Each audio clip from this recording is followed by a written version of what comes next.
बेटा बहू अपने बेडरूम में बातें कर रहे थे। द्वार खुला होने के कारण उनकी आवाज़ें बाहर कमरे में बैठी माँ को भी सुनाई दे रही थी। बेटा, अपने जॉब के कारण हम माँ का ध्यान नहीं रख पाएंगे।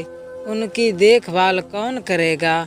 क्यों ना उन्हें वृद्धाश्रम में दाखिल करा दें। वहाँ उनकी देखभाल भी होगी और हम भी कभी कभी उनसे मिलते रहेंगे। बेटे की बात पर बहू ने जो कहा उसे सुनकर माँ की आंखों में आंसू आ गए। एम्प में पढ़े बहू पैसे कमाने के लिए तो पूरी जिंदगी पड़ी है जी, लेकिन माँ का आशीष जितना भी मिले वो कम है। उनके लिए पैसों से ज़्यादा हमारा संग साथ जरूरी है। मैं अगर जॉब ना करूँ तो कोई बहुत अधिक नुकसान नहीं होगा। मैं माँ के साथ रहूँगी, घर पर ट्यूशन पढ़ाऊँगी, इससे माँ की देखभाल भी कर पाऊँगी।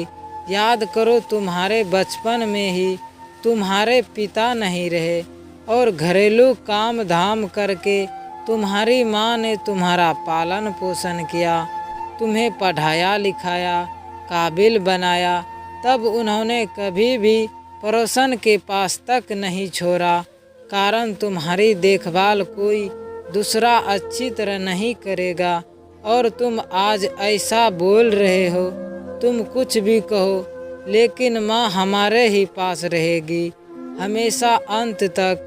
बहू की उपरोक्त बातें सुन माँ रोने लगती हैं और रोती हुई ही पूजा घर में पहुँचती हैं। ईश्वर के सामने खड़े होकर माँ उनका आभार मानती हैं और उनसे कहती हैं, भगवान, तुमने मुझे बेटी नहीं दी, इस वजह से कितनी ही बार मैं तुम्हें भला बुरा कहती रहती थी, लेकिन ऐसी भाग्य लक्ष्मी देने के लिए तुम्हारा आभार मैं किस तरह मानूं। भगवान, ऐसी बहू मैं पाकर धन्य हो गया प्रभु। दोस्तों, हमारा स्टोरी अच्छा लगे तो कंजूसी ना करते हुए सीधे सब्सक्राइब जरूर कर लें। धन्यवाद।